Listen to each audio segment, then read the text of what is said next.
మేలు యేసయ్య ద్వారా మాత్రమే జరిగే మేలు పాప క్షమాపణ, ఆత్మరక్షణ, పాప పరిహారార్థమైన బలియాగము యేసయ్య ద్వారా జరిగింది. అందుకని ఆమె యొక్క కుమారుని కనును ఆయన తన ప్రజలను వారి పాపముల నుండి ఆయన ఎందుకు రక్షిస్తాడు? ఆయన జననములో పాపము లేదు. 33.5 ఏళ్ళు యేసయ్యా ఈ భూమి మీద పాపులైన మనుషుల మధ్య జీవించాడు.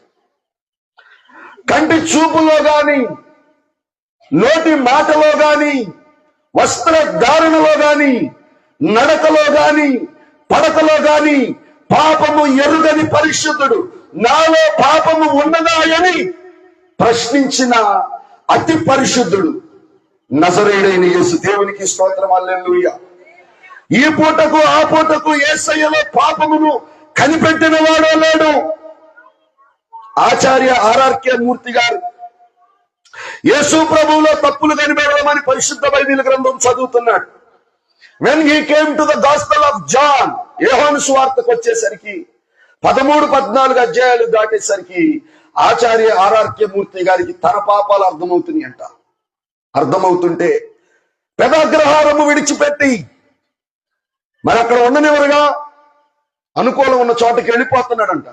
భార్య కూడా వెనకలబడి వచ్చేస్తే అమ్మ నీకు ఇష్టం ఉంటే నాతో రా, లేకపోతే రేడియో ప్రసంగికులు ఆచార్య ఆర్ఆర్కే మూర్తి గారు తెలిసిన వాళ్ళు చేయి చూపించండి. అందరికి తెలుసుగా ఈ ప్రస్తుత కాలంలో ఉన్న భక్తుడు. మతస్థులందరూ పోగయ్యారు అగ్రహారంలో. ఏమిట్రా పడుద్దాయి, మతం మారుతున్నావంట? అవునరా మారుతున్నాను. ఏమైనా ఉంటే నువ్వు లోపాలు సరిచేయచ్చు కదరా అన్నారంట వాళ్ళందరూ కూర్చుని.